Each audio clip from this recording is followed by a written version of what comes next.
د کرامت په موضوع باندې یو څو مختصر خبرې ستاسو په درانه حضور کې عرض کوم.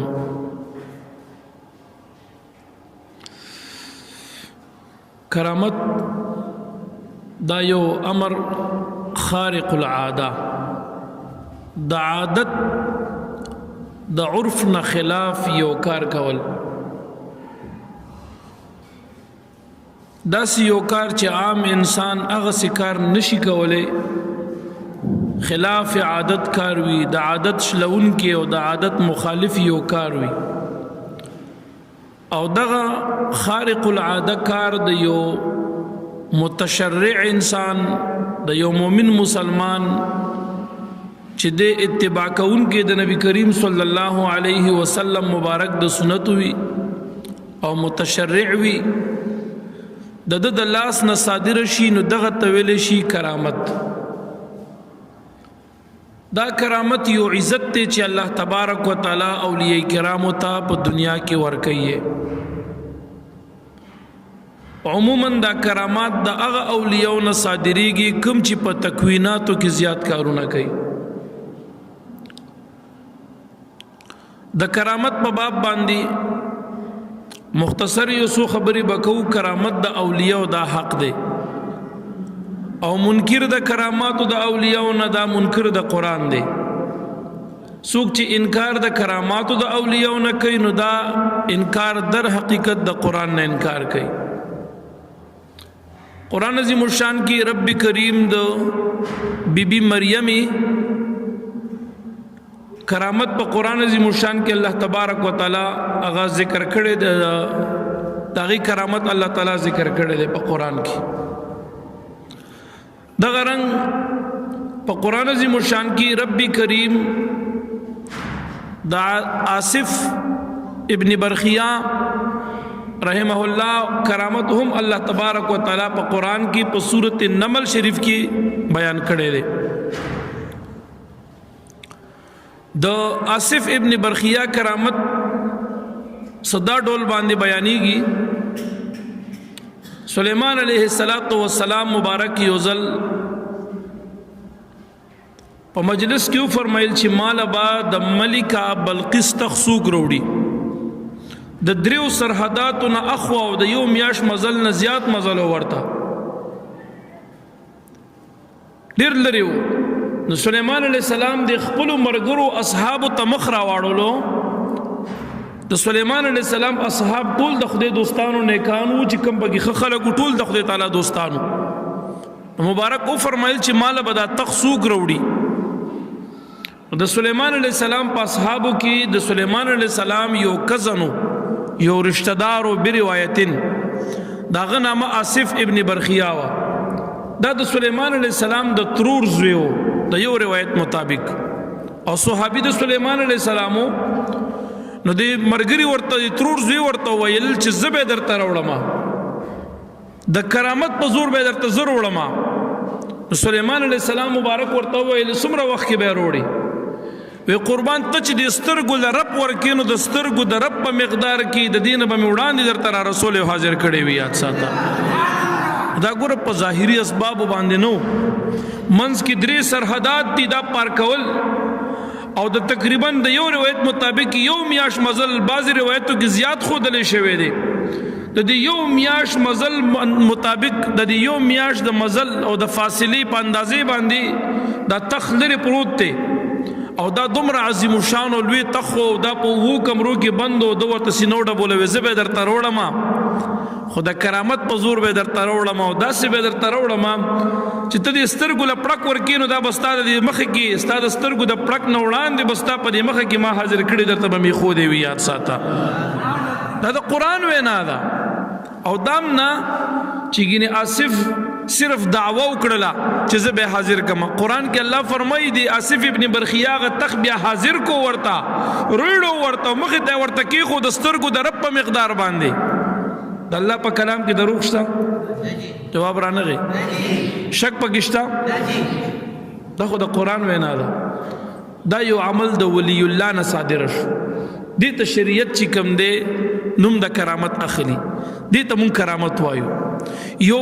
خلاف د عادت یو کار وشي نو دغه کرامات دي. لکه اوس بعضی عالم داسې وي چې هغه بیان کوي او د بعضی اولیاء کرامات بیانوي، نو بعضی ناپوهه خلک راپاسي وغي یو سوال کوي او اعتراض کوي وغي دا وایي چیرې وي دا اوس عقل مني چې دا دې څه وي چې په هوا والوتو یا دیوال روان کو یې خبرې کو دا اوس عقل مني. نو مونږ وایو چې دا عقل نه مني هم دغه ته کرامت وایي که نه، چې هغه عقل مني نو هغه خو بیا کرامت نه شو که نه. اوس یو کار د عرف خلاف دی او د عادت خلاف دی، نو دغه عقل ستان نه اخلي، دغسې کار ته کرامت ویلی شي چې کله د یو نیک او د ولی الله په لاس باندې ثابت او صادر شي. او چې ستا عقل اخلي او د عرف خلاف نه وي، د عادت خلاف نه وي، نو بیا خو کرامت نه دی. د کرامت تعریف خو دی هم دغه چې دا به د عرف او د عادت خلاف. اوس که عقل ته دا خبره واچولی شي نو عقل دا نه مني چې یو تخت دی یو میاشت په مسافت د لرې پروت وي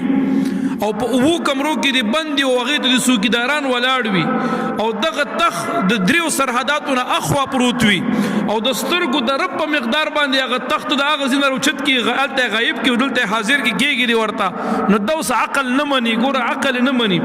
عام عرف کې داسې یو کار څوک نشي کولی نو دې ته کرامات ویلی شي. دغه کرامت دی او دا قرآن ذکر کړي. اوس که یو سړی وایي چې زه کرامت نه منم نو دا سړی د قرآن نه انکار کوي. قرآن کې کرامات د اولیاء ذکر شو. دغه رنګ چې کوم دی دویم کرامت په قرآن عظیم الشان کې چې ذکر دی نو هغه د بی بی مریم علیه السلام کرامت په قرآن کې ذکر دی. د بی بی مریم علیه السلام، بی بی مریم چې دا د جناب عیسی علیه السلام مور بی بی ده، د عیسی علیه السلام مور بی بی ده. دغه بی بی مریم دا چې کله پیدا شو دا ډیره وړه معصومه وه. د دې مور دا نظر منلو چې زما په دې ګیډه دا کم بچی دی دا چې پیدا شي نو دا به زه د بیت المقدس منجور کومه، هلته هغې ته بیت المقدس ته به وقف کومه. نو دا چې پیدا شو دا جینۍ وه، نو د دې مور دا راوسته بیت المقدس شریف ته. اول ته هم په دې غرض باندې پرېښودله چې ما دا ویلو چې دا خدای پیدا کړي دا هر څه زما په ګیډه چې دا کم امید دی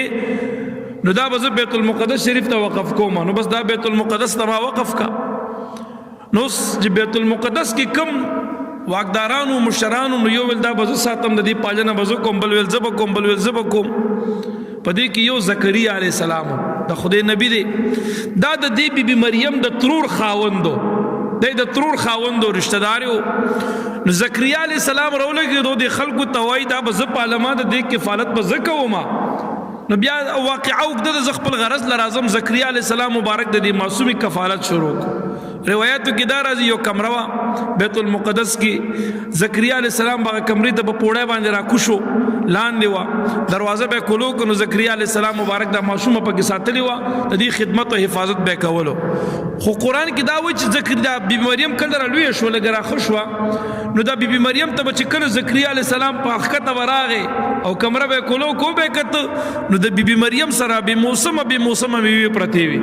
لکه اوس د اوړي میوه ابه په ژمي کې وه، د ژمي میوه ابه ورته په اوړي کې پرته وه. اوس په ژمي کې هندواڼې نشته. بی بی مریم ته مثال له خبرې هغه د اوړي میوه په ژمي کې امونه نه وي او په اوړي هغه دا اوړي هغه امونه به ورته په ژمي کې پراتو.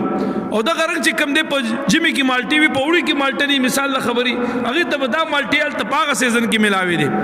یعنی مطلب مختلفې میوې به ورته ملاوي دي، د اوړي والا په ژمي کې، د ژمي والا په اوړي کې. دا یو کرامت دی، نه ورته څوک راتلو، نه ورته بله لار وه چې چا ورته راوړی وی، نه بل چا سره څه تعلق و، نه بله کومه ذریعه وه ظاهري. بس دا د غیبو نه به دا طعام ورته راتلو. نو زکریا علیه السلام مبارک ورته وایي انا لک هذا، مریم دا میوې د کومې خوا نه تاله راځي، دا چېرته نه راغې دا میوې تا سره؟ نو هغه ورته وایي دا ما ته د الله تعالی د خوا نه میلو شوي دي راغلی دي، یاد ساته. دا غیبي رزق دی مال الله راکوي، دا د الله تعالی د خوا نه ما ته میلاویږي. نو ګوره دا کرامت دی. اوس عقل دا خبره به نه اخلي. که عرف او عادت ته وګورې نو د عادت او د عرف خلاف ته هم دې ته کرامت ویلی شي. دا قرآن ذکر کړی دی، دا د بی بی مریم کرامت دی چې په قرآن کې ذکر دی. یو دغه قسمه کرامات دي قرآن عظیم الشان کې د هغې بیان شته. بعضې کرامات داسې دي چې هغه یو ولی الله وفات شي، توجه مو شته؟ کله چې یو ولی الله یو بزرگ وفات شي او ته هغه دفن کې یا دفن کړی نه دی او د دفن نه وړاندې د هغه نه داسې یو خلاف عادت کار صادره شي، د مرګ نه بعد بعضې کارونه وکړي، نو دغه ته کرامت بعد الوفات ویلی شي. کرامت بعد الوفات. اوس بعض حضرات ترونه داسې دي چې هغې دا سوچ کوي، دا خبره کوي چې یاره دا خو مړ شو نو دا اوس مړی به چا سره څه داسې ښېګړه وکړي یا به څه مدد ورسره وکړي یا به مړي د خوا نه څه داسې یو خلاف عدد کار صادره شي. دا خو کېدی نه شي. موږ ورته وایو چې ګوره هر ولی د خدای تعالی په جون باندې مولی دی او چې دی وفات شي نو پس د وفات دا ولایت نه ختمیږي؟ جواب را نغی. پس د وفات هم د خدای ولی دی. الله تعالی ول دا مقام او مرتبه ورکړي و نو په دنه په جون کې کرامات صادرېدل. اوس چې دی وفات شو نو د وفات نه بعد هم د دنه کرامات صادریږي. دا د خپل کمال نه، دا هغه ولایت دی، د الله هغه دوستي ده، د هغې برکت دی چې د مرګ نه بعد هم د دنه داسې کمالات صادریږي چې هغه د عام انسان نه صادریږي. اوس دغه ته ویلی شي کرامت بعد الوفات. د وفات نه بعد دا کرامت د اولیاء دی.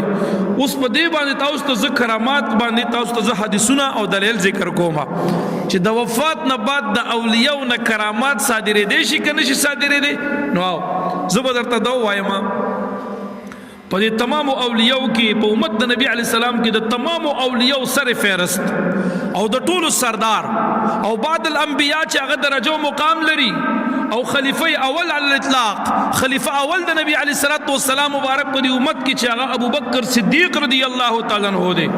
د مبارک افضل البشر بعد الانبیاء، د انبیاء علیهم السلام نه بعد درجه د ابو بکر صدیق رضی الله عنہ دا. په دې امت کې چې څومره اولیاء پیدا کېږي یوم د ابو بکر صدیق سے مقام و مرتبه ته نشي رسېدی. ابو بکر صدیق سے مبارک د لوی مقام خاوند دی. راځي د ابو بکر صدیق سے یو کرامات ډیر زیات دي. زه چې یو انسان کرامات بیانوم نو خبره به مان اوږده شي. بس د هر یو صحابي یا د اولیاء یو کرامت به درته بیان کم دې دپاره چې ستاسو ذهن دا خبره واخلي.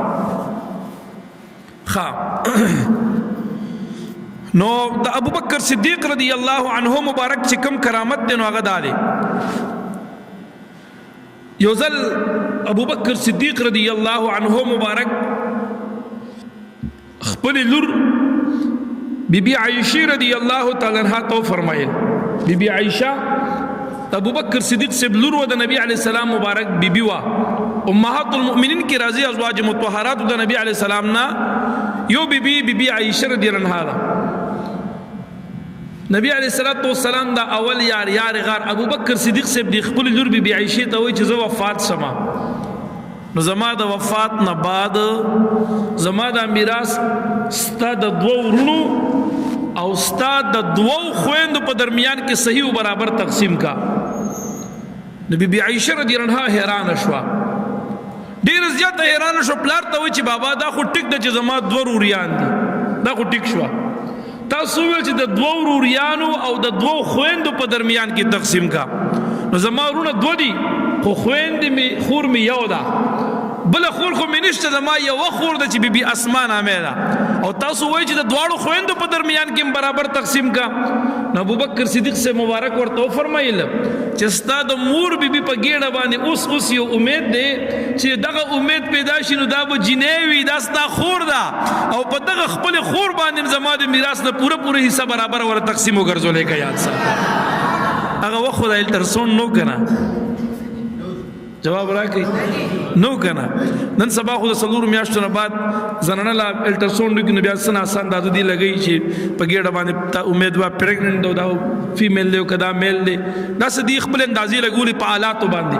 ابو بکر صدیق سے مبارک ته زنانه خپل بیبي ته چې وکتل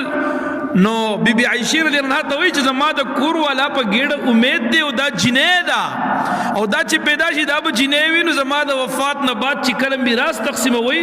نو په دوه ورونو په دوه خويندو یو بی بی خور دی بی بی اسماء ده او دویمه خور دی د مور بی بی په ګیډه باندې ده. د دې دواړو په درمیان کې میراث برابر تقسیم کا. کله چې ابو بکر صدیق رضی الله عنه مبارک وفات شو نو زار د علم نشم او لږ وخت تیر شو نو دغه مبارک لور پیدا شو. دغه لور ورته نبی علی ابو بکر صدیق سے بی بی عائشہ ته یاد کړی و چې زما د وفات نه بعد بدل پیدا کیږي دا به جنیوي او په دغه جنې باندې بیا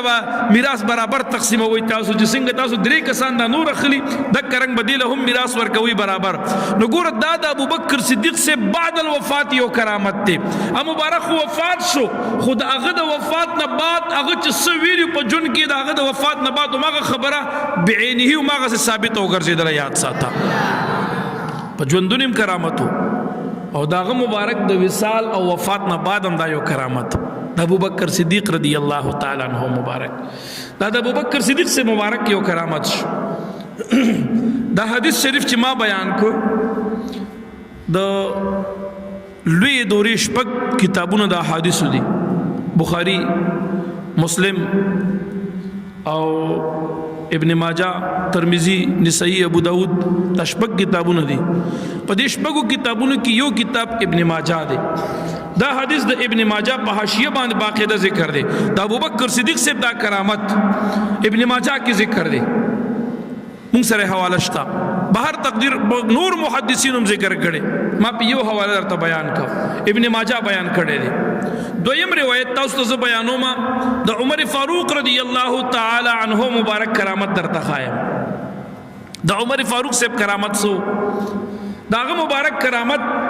هغه دا چې د مبارک یو ورځ د جمعې په مانځ کې د خطبه په دوران د جمعې په ورځ د خطبه په دوران کې په منبر رسول صلی الله علیه وسلم مسجد نبوی صلی الله علیه وسلم کې مدینه الرسول کې د مبارک په منبر شریف باندې ولاړ دی د جمعې ورځ د خطبه لولي د خطبه په دوران کې عمر فاروق رضی الله تعالی عنہ مبارک هغه مبارک دور خلافه واغه په خپل دور کې یو سریا یو لشکر د صحابه کرامو د تابعین یو لشکر جوړ کړو هغه ایران ته د جهاد د پار را لګلو دی ایران ته دلته جنگیدلو عمر فاروق سے مدینه منوره کې دی او هغه لشکر دلته په ایران کې د نهاون په خار کې وو نهاون په خار کې جنگیدلو لګیا دی او عمر فاروق سے ولته مدینه منوره کې دی نو عمر فاروق رضی الله تعالی عنہ مبارک د خطبه په دوران کې چغه کا او आवाज کوي مبارک فرمای یا ساریۃ الجبل اے ساریہ غرتشا आवाज یو کو خلق حیران شو چې عمر فاروق سے مبارک د دې زنا هغه سریه ته आवाज کوي حالان کې د مبارک کو سریه لګل نهاون ته دا نهاون په ایران کې دی څومره منځ کې فاصله ده عمر فاروق سے دې زنا आवाज کو او خلق آلته وو نو عمر فاروق رضی الله تعالی عنہ مبارک دا کرامتو بیا چې کلال تا جهاد شو په ایران کې کافرانو شکست خوړو مشرکانو او الله تعالی صحابه او تابعین ته فتح ورکا نو بیا خبر راغی مدینه منوره ته عمر فاروق سے ته ویل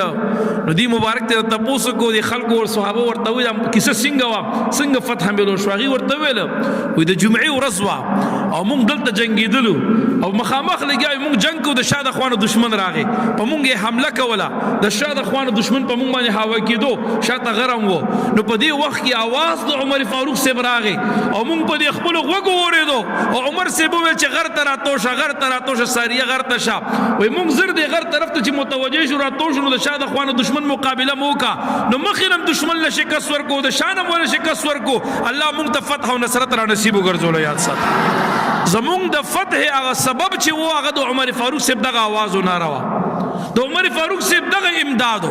د عمر فاروق سے مبارک دغه نعروا چې په دې باندې الله موږ ته فتح راکو دشمن ته الله تعالی شکست ورکو نو ګوره دا د عمر فاروق سے مبارک کرامت دی کرامت خرق عادت ته وي دی ولاړ په مدینه منوره کې دی خطبه لولي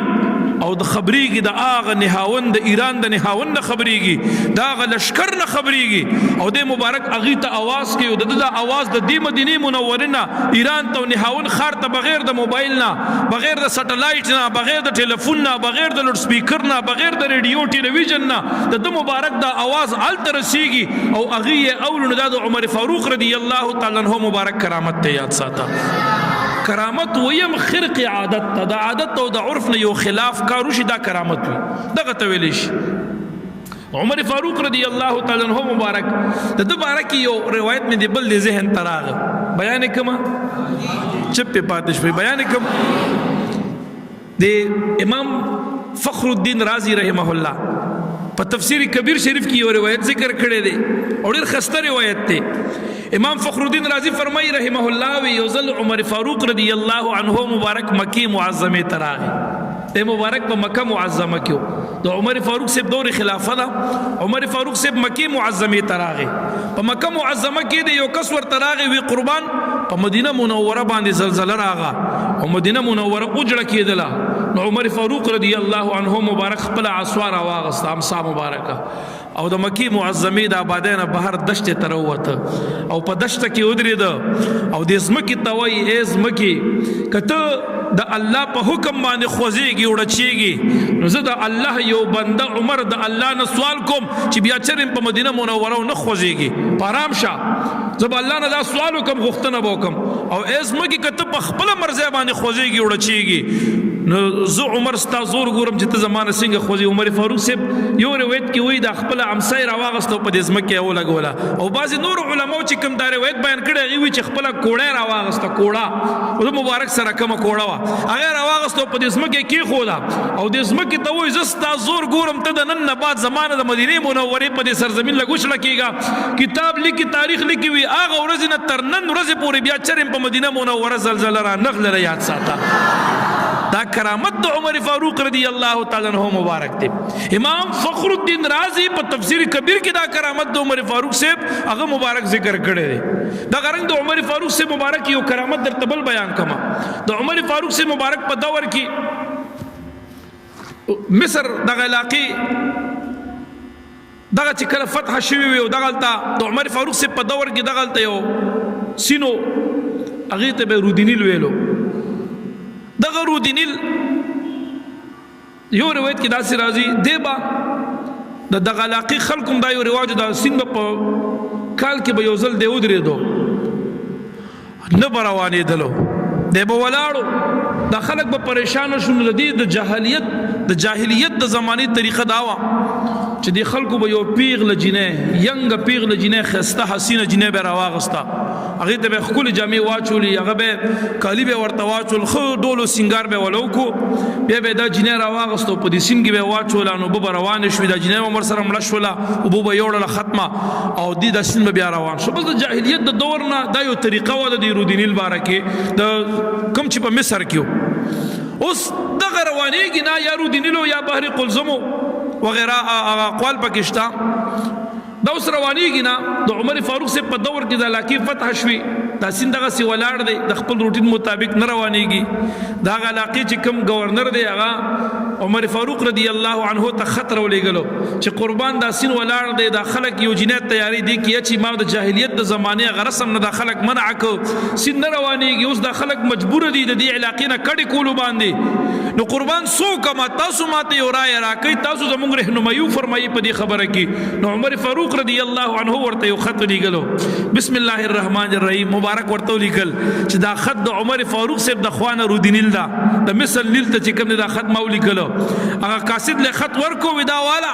او دا غسین کې واچوي دا سین روان شي خو چې کله د عمر فاروق صاحب دا خط راوړو دی گورنر د مصر ته ملو شو هغه مبارک چې دا خط پړو کو خط کې څه لیکلی وي دا خط د عمر فاروق صاحب د خوانه د سین د مصر ته لیکل شوی دی ای سیندا کته په خپل مرزه روانېږي ودرېږي هیڅ حاجت مو درته نشته مه روانېږه او کته د الله په حکم ودرېږي روانېږي نو زه د الله بنده عمر د الله نه دا سوال کوم چې بیا ونه درېږي خو چې دا خط راواغستو په سین کې واچولو د هغه ورځې نه هغه سین روان شوی تاریخ ګواه دی تر نن ورځې پورې قسم دی هماغسې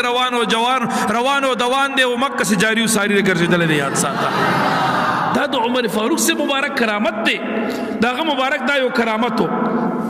تاریخ الخلفاء د جلال الدین سیوطی سے په دې باندې وګورئ کمال کړي د عمر فاروق صاحب دا کرامت ډېر واضح کړي دي او دلیل په ویلي دي تاریخ الخلفاء په حواله سره ما د عمر صاحب دا کرامات درته بیان کړ غرض د خبرې مې دلته دا شو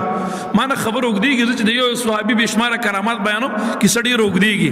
راځي د یو صحابي مبارک کرامات مې بیانول نو پاغي لړکی درته یو کرامت بل بیان کما چې یو ځل د عثمان صاحب په دور کې عثمان ذی النورین سے د مبارک دور خلافه دا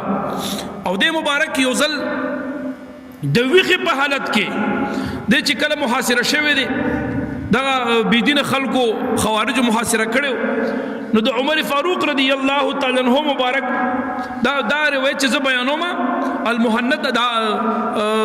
البدايه والنهايه کوم ذکر دی امام جلال الدین سیوطی سے هم دا ذکر کړي نور محدثین هم دا ذکر کړي دي د عمر فاروق رضی د عثمان ذی النورین سے دور خلافه وا د مبارک مشرکان او بيدین خلکو محاصره کړو د مبارک فرمایي زد په حالت د محاصره کې وما او وی ګورم په ویخه باندې ډېر تګه ما او ډیر پریشانه په عالم کې وما په ویخه مې رحمت عالم سید ولد آدم نبی اکرم صلی الله علیه وسلم مبارک ولیدلو نبی علیہ السلام مبارک مال راغې او مال تسلیان امراکی او بیا ما ته چې عثمان سیب ته تګې شوی ما ورته چې قربان تګې ما ډیر تګې ما وی نبی علیہ السلام داس یو ډولچه غونتی وا د اوبو یو جام او ډولچه غونتی وای را واغستا او مال راکه ما ته وی چې عثمان دا اوسکا عثمان زندورین سی وی ما د مبارک د لاس نه واغستا په ویخه باندې نبی علیہ السلام مبارک ولیدلو هغه اوبو مې نوش کړی دی هغه اوبو پس کلو باندې زما تمامه تند او زما تمام هغه خوف او زما چې کم پزړه کې هغه خوف او خطر او هغه تمام په دې باندې ختم وګرځیدلو یاد ساته د مبارک کرامت دی په ویخه باندې د مبارک سره ملاقات کول او د هغې مبارک د لاسونه ظاهر کې اسم نه ښکاري او هغه مبارک ورته اوبه ورکړي په لاسو کې او دا هغه اوس کړي او هغه اوبو سره تنده ماتېږي په دې کراماتو د عثمان صاحب که خبرې شروع کړم کیسه به ډېر اوږده لاړه شي غرض مې دا دی دا د عثمان ذوالنورین سے مبارک کرامت البدایه والنهایه کې ذکر دی او شیخ جلال الدین سیوطی رحمه الله هم ذکر کړی دی د حضرت علی رضی اللہ تعالی عنہ کرامت د حضرت علی سے مبارک هغه دا چې حضرت علی رضی اللہ تعالی عنہ کرامت د مبارک هم ډیر زیات دي تاریخ الخلفاء کی جلال الدین سیوطی سے دا کرامت هم ذکر کړی دی دا کرامت د حضرت علی رضی اللہ تعالی عنہ په تاریخ الخلفاء کی جلال الدین سیوطی سے ذکر کړی دی یو ځل د غزوه خیبر په موقع باندې خیبر یو قلاوه مدینه منوره نه لګه فاصله کې ده مونږ ورته تلیو ډېرې قلاګانې دي هلته چې سړی لاړ شي همدقسې ورانې ویجاړې پرتې دي د هغه وخت کجورې هماغسې ولاړې دي هغه اثار د دیوالونو باقې ده نیمګړي دیوالونه اوس هم شته نیم غورځېدلي دي نیم نړېدلي دي نیم ولاړ دي هغه قلاګانې شاړې دي څوک پکې اوسېږي نو همدقسې ورانې پرتې دي د خیبر غزوې خیبر په موقع باندې چې کله نبی کریم صلی الله علیه وسلم مبارک په خیبر باندې دای محاصره کړي او جنگ په شروع ډیر جنگو شو دا نه فتح کېدل ډیر سخت و دا قلا فتح کېدنه د شپې نبی کریم صلی الله علیه وسلم مبارک کو فرمایل سبا وزدا جنډه دا غا چا پلاسو کې ورکوم د مشرای جنډه د جهاد د مجاهدینو د مشرای او د سپاه سالارای جنډه باندې چاته ورکوم پلاسو کې چې داغه پلاسو باندې الله تعالی دا قلا د خیبر فتح وګرځولې کی دا به یو صحابي ته ورکوم هر صحابي دا تمنا کوي چې خدایا دا आवाज خو چې ماته وکي سبا او دا سعادت خو چې ماته ملو شو دا جنډه ماته راکی دا شپه چې تیر شو سحر شو نو نبی علی السلام مبارک او فرمایل حضرت علی سے تناری کوي حضرت علی چرته دی هغه وغواړي نو چا ورته ویل چې قربان حضرت علی سے خودي غزوی ته نه راغله اخو مدینه منوره کې پاتې شوی هغه مبارک سترګې خوږ وي د سترګو د خوږ د وجنا د سترګو د دردونو د وجنا او تکلیف د وجنا مبارک په دغه ورځ د جهاد نه پاتې شوی نو راغله نو د صحابه کرام ورته یو خو پاتې شوی دی نه راغله خودي ته پته نه و حضرت علی سے مبارک هم په دغه شپه باندې خیبر ته را رسیدلی و په دې خوږ سترګو باندې ځان را رسولی او په دې خیبر په دې مجاهدینو صحابه کرامو کې هغه شرکت کړی دی نو حضرت علی صاحب دلته موجود دی تاریخ الخلفاء لیکي مبارک دلته دی نبی علیہ السلام فرمایل حضرت علی صاحب تناری کی چاورتل قربان هغه نه دی راغلی دی کې حضرت علی صاحب راغوي قربان سوای مبارک ولا هغه مشره جنډا ور کوي دا والا او زو ورزستا پلا سبحان الله تعالی دا قلا فتح کوي حضرت علی سے مبارک د مشره او سپاه سالار جنډا چته کا او په قلا باندې ورغه او چې جنگ شروع کړو د حضرت علی سے مبارک په لاس باندې الله صحابو ته فتح ورکا د نبی علی السلام خبر رښتینه شو د حضرت علی سے مبارک په لاس باندې هغه فتح نصیب شولا هغه قلا فتح شولا او د فتح کې دو سره چې کله صحابه په دروازه ور داخل شو د قلا نو ډیره غټه دروازه وا عظیم الشان دروازه وا تاریخ الخلفاء لیکلی جلال الدین سیوطی صاحب وې دومره غټه تنبه وا دومره غټه دروازه وا چې په سلويخ کسه چانه شو چتاولې دومره لوی دروازه وا دي چې قلا غ دیوالونه هغه دروازه غزار کړي هغه په مخه کې پرې وتا او هغه دومره درنه دروازه وا چې په سلويخ کسه باندې چانه شو پورته کولې حضرت علی سے مبارک یوازې تنها راغی او هغه مبارک دا دروازه او چې تکدا غزینه په یوازې ځان باندې او یو طرف ته گزار کو صحابو ته لار روزګار کا وی راځي په قلا باندې را داخلو ګرځي یاد ساته دا زنه ما تاریخ الخلفاء کې جلال الدین سیوطی صاحب ذکر کړی دي او نور ګڼو محدثین دا د حضرت علی صاحب کرامت ته ګوره خلاف عادت کار دی مو تا په سلويخ کس یو شیز نشو چتوله او حضرت علی صاحب هغه په یوازې باندې پورته کو دا د علی شیر خدا رضی الله تعالی عنه مبارک دا دغه مبارک کرامتو دا دغه مبارک یو کرامت او خرق عادت کارو خجی نو دی خبرو ته لخص وجو سکی کرامت وي هم دي ترونو چې خلاف د عادت نه یو کار صادر شي دغه کرامت وي حضرت علی سے مبارک د سلويخ تو کسو باندې چا یو ور نشو چې دول د مبارک ځان له आवाज اوچت کو دا مبارک کرامت دغه رنگ چې کم دی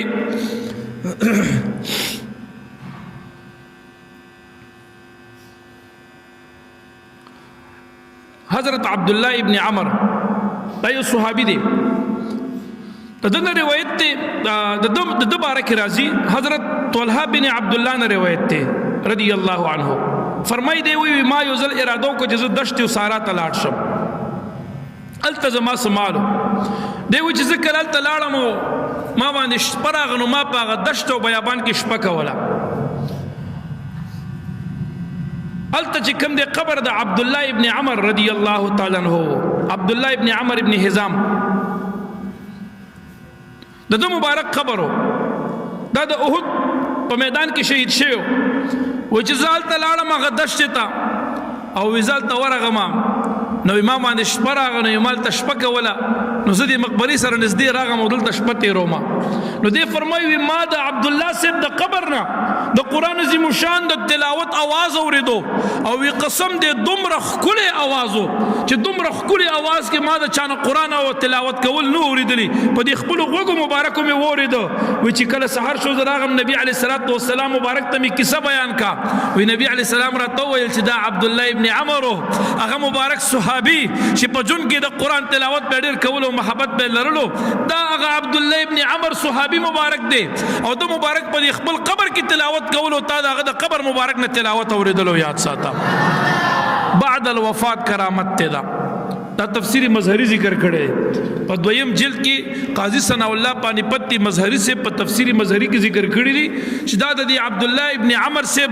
د بعد الوفات کرامتو چې د هغه مبارک د قبر نه بد تلاوت आवाज راتلو دغه د تلاوت आवाज دا صحابي مبارک فرمایي دا طلحه بن عبد الله دی فرمایي ما په خپل غوږ مبارک دغه د قبر نه تلاوت خو دومره خولي تلاوت کولو چې ما دومره خولي انداز کې تلاوت د چانو اوریدلې دا کرامت بعد الوفات ته الله تبارک وتعالى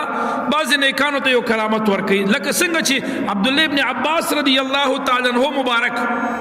د ترمذی شریف حدیث ته امام ترمذی ذکر کړی دا حدیث دا چې اوس بیانوم عبدالله ابن عباس رضی الله تعالی عنہ عنهما فرمای و یوزل یو صحابي مبارک په سفر لاړ صحابي مبارک دې په سفر تله او د سفر په دوران کې دی مبارکانو یو علاقې ته راغ الته دی خیمو درو لشپه تیری الته یو قبر دی د عربو ریګستاني دی زیات تر اول ته چې قبر ته جوړم کې لګم د بعد د قبر آثار ختميږي هغه ځمکه داسې ده ریګستاني زیات دي نو دی مبارکانو د کوم چې خیمو درولې و تک ذکی د دې مبارکانو د خیمې لاندې دلته قبر خو دې ته اندازه نه وه ګوره دلته د شریعت یوه مسله وورئ توجه مشته زمونږ شریعت مونږ ته دا حکم کوي چې د مسلمان رور په قبر باندې به قدم نیږدي دومره پورې روایت کې راځي مبارک فرمایي چې د مسلمان رور په قبر باندې د خپې خودونه دا بهتر دي چې ته په اور او په سکروټو باندې خپه کېده خو د یو مسلمان په قبر خپه مېږده که ته په اور باندې خپه کېده دا به د دنیا لږ تکلیف وي دا به تیر شي او که ته د یو مسلمان رور په قبر خپه کېده نو دی کې ګناه ډېره ده د آخرت عذاب دی د آخرت اور ته دی بوزي نو د دنیا اور ډېر معمولی دی د آخرت د اور په نسبت نو ځکه مبارک وایي چې د دې نه دا بهتر ده چې ته یو قبر باندې خپه کېدې د هغې نه بهتره دا ده چې ته په سکروټو باندې خپه کېده بله مسله دلته دا ده چې د یو مسلمان مؤمن رور قبر ته به ته ډډه نه لګې دا شریعت منع کړي دي د مسلمان د قبر نه ونه وهل یا په هغې باندې شنه بوټي ولاړ وي یا شنه واښه ولاړ وي دا شرعاً منع دي غټ غټ فتاو په دې باندې موجود دي، پاغي کې فتوی په دې موجود دي. بل دا دي چې په دې باندې روایت او آثار موجود دي. نو د قبر نه بغیر د عذر نه شین بوټه موها، دا شین بوټه سناوي او چې ترسو دا په قبر باندې ولاړ نو صاحب د قبر ته فایده ملاويږي. حدیث کې وایي دې مړی ته که اوچ بوټي وي واخو شوی دي ته نبی او بعد کمقل داسي وي چې مقبره کې دا واخو اوچ شي یا دا ونی بوټي نو دې درې بلو په ځای غي ته اور ورته کینه دا به حرمتي د دامه کوا اور مور ته کوا قبرستان کې اور مله کوا چې بوټي اوچ سو په کته ته نه وهل شي وی وها کني وه می وها خدا هغه په ځای اور په ځای باندې پرېګ دوم داسي اور ورته مله کوا او کته ته نه اوچ بوټي وهینو د اوچ بوټي یا د اوچ وخو د وهلو جواز شته د قبر نه مقبرینه چې ته وهي خود شنو بوټو جواز تعالی شریعت نه درکې د غرنګ په قبر باندې خپې خودو جواز د شریعت نه درکې د غرنګ قبر ته ډډه والو جواز د شریعت نه درکې دا شرعاً دا کارونه منع دي. صحابه کرامو چې دا کومه خیمه لګولې وا نو روایتو کې دا راځي تاسو ګورئ شارحین سوي دلته د قبر آثار نخ کاریدل چې د کم قبر آثار ښکاریږي نو په قبر باندې به تخپنېږي. دا یاد ساته چې کوم ځای کې د قبر بعضې قبرونه داسې وي چې هغه لږ وخت تېرېدو سره اوار شوي وي خو بیا هم هغه آثار ښکاري کاڼي په ځمکه کې لګېدلي ښکاري چې د قبر آثار ښکارېږي نو په هغې به قدم نیږدي چې د قبر آثار ختم شي مخدوش شي بالکل پته نه لګي اوار وي بیا په سړی په علم کې نو پروا نه کوي. صحابه کرامو خیمه لګولې د ترمذی شریف حدیث دی ترمذی شریف حدیث دی د سورۃ ملک د تبارک الذی په فضیلت باندې چې کوم باب لګېدلې دی په فصل پاغي کې دا حدیث مبارک ترمذی کې ذکر دی. عبد الله ابن عباس رضی الله عنهما فرمای په صحابت لري په سفر باندې یو ځکه خیمه ودرولا دي ته پته نه والته یو قبرو دي دا قبر د پاسه خیمه ودرولې دا او دی هغه چې کوم دی د قبر د پاسه دلته ود شوی دي د شپې د ځمکې نه تبارک الذی आवाज راتلو د تبارک الذی आवाज د دې ځمکې نه اوچته دلو او د دې ځمکې نه راتلو کله چې صحابه کرام راغب نو په خدمت د نبی علیه الصلاه والسلام مبارک کی عرض وکړو ټول قصه بیان کا چې قربان مونږ دغه ستلیو په سفر کې دغه یو قبر مونږ ته پته نه و یو قبر او دغه د پاسه مونږ خیمه درولې و او مونږ ته د شپې د غزمه کې نه تبارک الذی आवाज راغې نو نبی علی السلام مبارک د تبارک الذی په فضیلت کې ورته وای چې دا داسې صورت دی چې دا مانعه منجیه تنجي من عذاب القبر دا یو صورت دی چې انسان د عذاب د قبر نه په نجات بیا مومي دا صورت پتا د الله تعالی د عذاب نه د جهنم د اور نه او د تکلیفونو د عذابونو نه به اخلاص کی دغه انسانانو روټین دا چې دی په دنیا کې په جون کې تبارک الذی لستله الله تبارک وتعالى د وفات نه بعد هم تبارک الذی د لستلو توفیق ور نصیب ګرځول او یاد ساته ګوره په قبر کې تبارک الذی لستل کېده که یو سړی ته الله تعالی وسو طاقت ور کړی وي نو خو خبره دا ده چې هر مسخوتن منځنه بعد تبارک الذی وای دا سورت مبارک سورت ملک دا سنت طریقه ده کدی سره تاسو سورت حمیم سجده ویل شنو هم بهتره ده او کدواړه نشي ویل د تبارک الذی خو کم از کم وای بعضی یاران داسې د چاغي صرف د جمعې پښپه وای یا یوازې د جمعې پښپه سنت نه ده هر شپه وایا د خالی پښپم وایا د اتوارم وایا د پیرم وایا ځکه نبی علیه الصلاۃ والسلام مبارک فرمای توجه مشتا مبارک فرمای په قران کې یو سورت ته 10 آیات ده وي زما دا ارزو دا زما دا تمنا دا چې زما هر امتی دا صورت زده وي یاد وي دا هر امتی په زړه سینه کې دا صورت پروت وي او هغه صورت نه ده مگر تبارک الذی دا زما استاد پیغمبر علی السلام یو ارمان دی زما استاد یو غختنه ده ا مبارک وي تبارک الذی یاد کا نو ته نشي یادولې اس ګران نه 10 آیات ده ته چې یو آیات په 2 ورځو کې یادې نه په 2 میاشتو کې تبارک الذی یادولې شي که یو آیات په 3 ورځو کې یادې وړو کې یاتونه دي په 3 ورځو کې یو آیات یادې نو په 3 میاشتو کې به یاد کی یره کته یو آیات په 4 ورځو کې یادې خو په 4 میاشتو کې به یاد شي یو آیات په 10 ورځو کې یادې په 10 میاشتو کې به یاد کی مثال خبر اس ګران نه دي چې ته یو ټکیم د ورځ یادې نو یره یو ورځ به داسې راشي که 2 کال تیرم وي خو یو ورځ به داسې راشي چې زما د محبوب ارمان به پوره وي او ستا به ټول تبارک الذی د شوی ګرځېدلې وي اس ګران نه ده د خپل محبوب علی السلام د ارمان خو پوره کړي مبارک فرمایي زما دا تمنا ده چې زما د هر امتی په سینه کې دا صورت پروت وي هر امتی ته یاد وي او هغه صورت تبارک الذی نو دا خو خامخا یاد کوي کنه او دغه صورت کې کمال دا دی چې د دې صورت لستون کې بل الله تعالی د عذاب د قبر نه پامان کې وساتي کوم انسان چې د تبارک الذی تلاوت کوي حدیث کې وایي دی بل الله تعالی د عذاب د قبر نه وساتي او عذاب قبر ګوره حق دی عذاب قبر په دې امت کې یو ډله پیدا شوې د معتزله ورته وایي. په دې وخت کې مونږ تاسو هغې د پنجپیریانو په نوم باندې پیژنو. پنجپیریان په دې امت کې معتزله دي او معتزله د عذاب د قبر نه انکار کوي. نن سبا پنجپیریان هم د عذاب قبر نه انکار کوي، هغې عذاب قبر نه مني. دا معتزله د دې امت دي. بهر تقدیر بلا ورپسې شه، مونږ هغې څه کوو؟ مونږ به د خپلې خبرې بیان کوو. ما دا خبرې دې پورې کوله چې ګوره د قبر نه دغه صحابو د قبر نه تبارک الذي اواز راتللو، ولې هغې په ژوند کې لوسته او دغه کرامت دی بعد الوفات. ته به وایې چې دوس عقل مني، نو شریعت درته دا وایي چې دا ستا عقل نه مني، دې ته خرق عادت وایي، خلاف عادت ورته وایي. همدغه ته کرامت ویلی شي که نه؟ ما د کرامت تعریف په سر کې درته کړی چې هغه امر چې هغه خارق العاده وي، خلاف د عادت کار وي، او هغه په لاس د یو متقی انسان د یو پرهیزګار مؤمن مسلمان د تقوادار د خدای تعالی د دوست په لاس صادره شي، دغه ته کرامت ویلی شي. او د کرامت ما ډومبې کې هغه دلیل تاسو ته د قرآن عظیم الشان نه بیان کړ، د سورت آل عمران نه او د سورت النمل نه مې د کراماتو باره کې دا خبره رانیولې ده. اوس دې پورې رارسېدو ما تاسو ته کرامت بعد الوفات هم بیان کړ چې د ډېرو صحابو نه کرامت د وفات نه بعد صادر شوی و، د وفات نه بعد د هغې مبارکانو کرامت، لکه چې دا اوس مې کوم روایت درته بیان کړو نو دا هم کرامت بعد الوفات و، دا کرامت بعد الوفات و. خو چې دغه رنګ د حنزله رضی الله تعالی عنہ،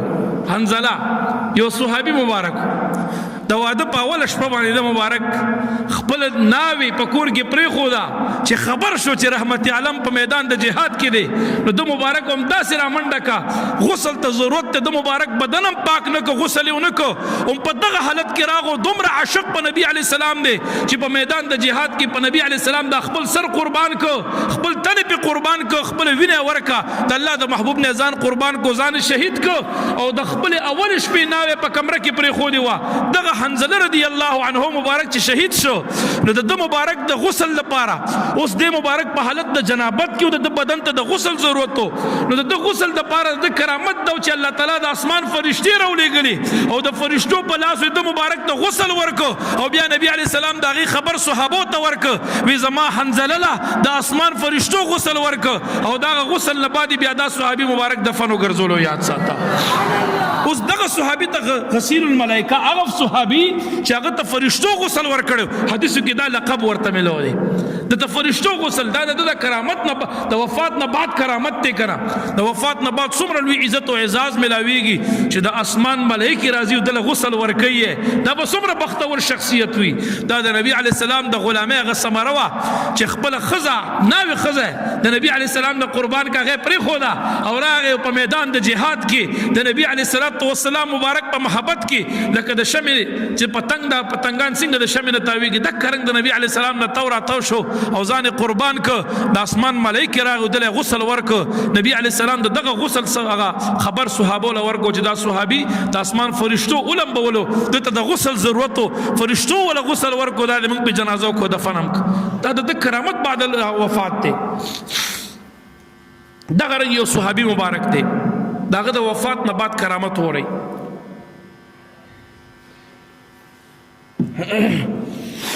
دا ما چې کوم کرامت د حنزله رضی الله عنه بیان کو، نو دا روایت ابن سعد هم ذکر کړی دی او امام بیهقی په دلیل النبوه کې ذکر کړی دی دغه روایت. زه اکثر روایتو سره حواله خایمه ستاسو د تسکین دپاره، که څوک دا بیان ریکارډ اوري او مغې دپاره هم چې دا نه چې ګنې منګړت خبرې یا د ځانه خبرې، دا روایت ورسره مونږ ورسره حواله خایو. د حضرت خبیب رضی الله تعالی عنہ مبارک کرامت بعد الوفات چې د مبارک شهید شوی و، او د مبارک د شهادت نه بعد د کرامت ښکاره شوی و چې کرامت بعد الوفات ورته ویلی شي. د خبیب رضی الله عنه امام بخاری په بخاری شریف کې ذکر کړی دی، امام بخاری په صحیح بخاری کې ذکر کړی دی، او هغه کرامت څه دا رنګ دی. حضرت مقداد رضی الله تعالی عنہ فرمایي، حضرت زبیر رضی الله تعالی عنہ فرمایي، وی زه مقداد رضی الله عنه وی مونږ دواړه لاړو دې دپاره چې مونږ د حضرت خبیب رضی الله تعالی عنہ هغه تنه د کافرانو درمیان نه روباسو. حضرت خبیب صاحب د کافرانو مکیوالو لاس ته ورغلی. حضرت خبیب د غزوه بدر نه بعد کافرانو په دوکه باندې د مکې مدینې منورې نه بوتلي، صحابه ټول شهیدان کړي باغی کې یو زید صاحب یو خبیب یو عاصم رضی الله عنهم زه د خبیب صاحب واقعات درته بیانوم مختصرا بیانوم خبیب صاحب مبارک بوتل او کافرانو بیا په مکه معظمه کې په صلح کو د مبارک شهید کو او ډېر تکلیف ورته رسول او د په صلح باندې د صلح باغ لرګي باندې د مبارک په 500 په لرګي باندې مبارک تړل او زخمی کړي او سلوي خرزي د مبارک باغ لرګي پورم تک سي اويزانو د بخاري حدیث ته سلوي خرزي مسلسل داسې راز وړاندو د مبارک هغه لرګي پوري او د مبارک چې کوم زخمونو چې د وهله په تور باندې او په غشي وشته د مبارک هغه خپل لاس په خپل زخمونو باندې خو دیو د وفات نه بعدم او د مبارک د بدن نو مکه سي ویني روانه وي ویني نو درې دل نو چې دلا حضرت زبیر او حضرت مقداد رضی الله عنهما فرمای وي مونږ نبی علی السلام ولي ګورو چې ورشي او د خبیب رضی الله عنه لاش دا غظالمانو نه باقی راوچت کی او اخلاص کوي ته نه روړي و چې مونږ راغو وي دا سلوي ختم او ورځ چې د مبارک شهید شوی دی او د مبارک سلوي ختم ورځ د په لرګي پورې مکه سره تړل شوی دی او غیر چاپیره کافران داس یو د ډیره لګولې د دلته د کافران پراته دي سوکې د پاره چې دا سوکوز نه کی سوکې یو نسی وې د شپې ټیمو یو ټیم کې مونږ راغو دي ټولو د دي حضرت زبیر او حضرت مقداد رضی الله عنهما فرمای وې چې مونږ راغو د کافرانو د دي مونږ ډیر په آرام په سکون باندې خپ غلې په پټه باندې مونږ ورغو او دنه چې لاړو نو مونږ په مزغون تکي د خبیب رضی الله عنه مبارک د لاش د برن را خلاص کو را کوزمو کو او دې مروړلو او چې کله مروړلو نو دې مبارک مونږ په اسمان ځان سره واچولو اس د پاسه مو واچولو او دې مبارک چې کله مونږ روانولو نو په دغه وخت کې دا کافران را بیدار شو وی چې غیر را بیدار شو مونږ د یاسونو په اوازونو باندې نو هغه مونږ پسې را منډه ک تعقب شروع کو د بخاری روایت ته او دې چې مونږ پسې منډه والي نو زمونږ نه د خبیب رضی الله تعالی عنہ مبارک دا تنه چې دا وې دا مونږ نه پری وتل دین وړاندې روایت کې داسې وی قسم دې د خبیب سے بدن ته چې مونږ کته نو وینې تنو مکه سره روانه د سلوي ختم ورځ دا چې دې شهید شوی خو د بدن نه وینه روانه ده او بیا وی روایت د بخاری کې راځي قسم دې ورونو وې د دې وینه د مشکو د عنبرو نه زیاته خسته او بهترینه خوشبوئی روانه و یاد ساته دا نه چې بدن پړسیدو یا خراب شو نه بیا بدبوئی نه توبه د مبارک د بدن نه وي د مشکو نه زیاته خپل خوشبوئی دا وینه نتلله صحابه فرمایي چې وینه موږ سره کومه ولګیدله دا وینه مبارک نه داسې خوشبویان روانه وي تب ول چې مشک دی مګلې دي مشک استعمال کړی دي وې دې مبارک مونږ باسه چولې دي ځان سره زغلو نو کافرانو چې را پسې را منډه کوي دې مبارک زمونږ د اس نه پرې وتل خبیب سب وای مونږ ځان سمبالولو منډم وهله تیز لوی دې مبارک داسنه وای چې کافران رو رسید او څنګه دې مبارک تر نزدیکیږي دې نسی د خدای قدرت او د حضرت خبیب کرامت ته وګوره وای د اسمکه په منځ وشلې دله او د خبیب رضی الله عنه مبارک د بدن مبارک د اسمکه ځان تراخ کو پټ کو او بیا واپس د اسمکه را نږدې شو قسم دې کافرانه یکدم حیران پاتې شو او اسمکه حضرت خبیب رضی الله عنه مبارک ته پناه ورکو خبیب صاحب د کافرانو د لاسونه الله محفوظ ګرځولو یاد ساته دا د مبارک کرامت بعد الوفات دی د شهادت او د وفات نه بعد دا د خبیب رضی الله عنه مبارک کرامت ګوره دا کرامت امام بخاری ذکر کړی دی د وفات نه بعد دا کرامت دا مبارک دی اولیاء الله دا ولایت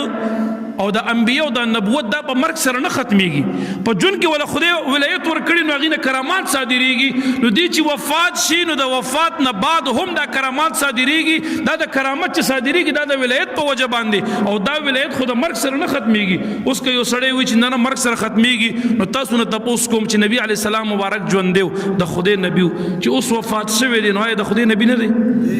جواب را نه دی اخو به کافر وي چې د نبوت نه اوس انکار کوي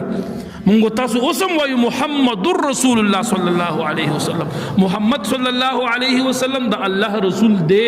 دا زمونږ ایمان دی په دې خو زمونږ استاد نه ګور دا ایمان زمونږ استاد دی اوس که یو سړی وي چې نو ولایت د وفات سره ختميږي نو تاسو نه تاسو کوم د تمام امت بهتر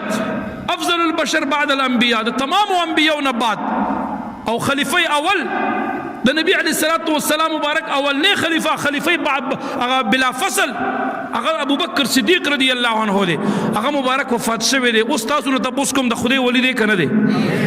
ګوره د ولایت په مرګ باندې نه ختمیږي دا یاد ساته نو دا چې کرامت د ولایت نه ختمیږي نو دا کرامت خو الله تعالی د ولایت د وجه نه ورکوي غیر ولی ته خو الله تعالی کرامات نه ورکوي نو چې ولایت نه ختمیږي نو کرامت به د وفات نه بعد څنګه ختم شي دا کرامت د وفات نه بعد هم الله انبیاء اولیاء الله ته ورکړی دی ما په دې باندې لومبې شروعات د قرآن نه درته کړی که څوک اول نه موجود نو هغوی به دا خبره اورېدلې وي او دی باندې به پوه شوي وي حضرت عاصم رضی الله تعالی عنہ مبارک دې مبارک هم چې کله شهید شو کافران دل راغه صحابي دی دې مبارک حضرت عاصم سے مبارک پس راغه او دې مبارک چې کم دې کله د مبارک تکلیف او ایزای رسوله د وفات نه بعد نو روایتو کې راځي الله تبارک وتعالى دا غټ ډمبري موچه راولېږلې امام بخاری دا روایت په کتاب الغزوات کې ذکر کړی دی امام بخاری دا هم ذکر کړی دی غټ ډمبري موچه راغی او دا عاصم رضی الله عنه مبارک په دې بدن باندې تاوي دي ترغه پورش در سوت نه کافران لاړ یو کافر د عاصم سے بدن ته نو پرې خو دي دا د مبارک کرامت بعد الوفات دی د وفات نه بعد عاصم سے مبارک باندې ډمبري موچه ترغه پورې ولاړ یو تاوي دي تنا کافران ورته نه پرې خو چې تر څو ټول کافران لاړ نو هغه ډمبري موچه بیا لاړ په هوا باندې ختم شولې رسمي دا دی دا د مبارک کرامت بعد الوفات دی دا غرنګ یو روایت کې دا سم راځي د احد د شهدا مبارکي د احد شهدا چې دي په دې باره کې د فتح الباری کې ذکر دي او موطا امام مالک هم ذکر کړی دي او شرح صدور کې جلال الدین سیوطی صاحب هم ذکر کړی دي وای د شهدا د احد په شهداو د غي د شهادت نه سلويخ کاله بعد یو ځل په دې احد باندې دلته دې کې سیلاب راغلی غرونو نه سنوي ورته دا نونه دا وادیانی دا خورونه ورته رامات دي احد مقبره طرف ته وای دلته ډیر زیات بارانونه وشو سیلاب راغی د احد د مقبره لاندې کې قبرونه کې ناستو وای په دې قبرونو کې موږ د صحابه کرامو چې کله سیلاب ختم شو او بوج شوي قسم دې راوي فرمایي چې موږ وکړو نو دا اویا واړه صحابه کرام موږ ته په قبرونو کې ښکارېدل قبرونه ټول ناستو له حدونه پرې وتی وای موږ چې وکړو اویا واړه صحابه کرام په قبرونو کې صحیح او سلامت پراتو دا د هغې مبارکانو یو کرامت بعد الوفات دی د شهادت نه بعد دا کرامت الله دې خلکو ته ښکاره کو څلوېښت کاله بعد په قبرونو کې اویا واړه شهدا خلکو ولیدل اویا په اویا واړو مکه سے سلامت په قبر کې تر تازه پراتو یاد ساته دا د دې مبارکانو هغه کرامت دی کرامت بعد الوفات اخیری خبره کوم بیا دعا کو امام بخاری لوی شخصیت تیر شوی په دې محدثینو کې یو نوم لري ډیر لوی مقام ولا خدای ورکړو د کتاب ته الله ډیر لوی عزت ورکړي دا عزت د سو وجنو امام مسلم هم د نبی علی السلام د کتاب د احادیث ډیر خدمات کړي دي او بشمار احادیث راغون کړي دي امام مسلم سے ابن علاوه ک ترمذی شریف دی ک ابو داود دی ک نسائی دی ک ابن ماجه دی دا څومره چې د حدیثو کتابونو سره وګوري د ټولو ډېر خدمات کړي دي د نبی علی السلام صحیح حدیث راغون کړي دي امت ته پیش کړي دي خود د ټولو په درمیان کې چې دا کم مقام او شهرت او عزت الله امام بخاری سے تور کړي دا بل چاته نه ملو دا ولی امام بخاری و د نبی علی السلام د احادیث انتهایی ادب کولو هر حدیث نه وړاندې به غسل وکړو چې کتاب کې به حدیث لیکلو د هر حدیث نه وړاندې د مبارک به غسل وکړو او پاک صفا نوی جامې به واچولې او خوشبوئی به ولګوله پټکې به په سر کې صدر توک او 2 رکعات نفل منځ به وکړو او د هغې نه بعد به د مبارک هغه حدیث په خپل کتاب کې لیکلو نو دومره ادب او احترام به د نبی علیه الصلاۃ والسلام د احادیثو کولو د دغه ادب په وجه باندې الله تعالی امام بخاری ته دا مقام ورکو چې کله امام بخاری سے مبارک وفات شو نو د مبارک د وفات نه بعد قسم دې د قبر نه به د مشکو خوشبویان خطر یاد ساته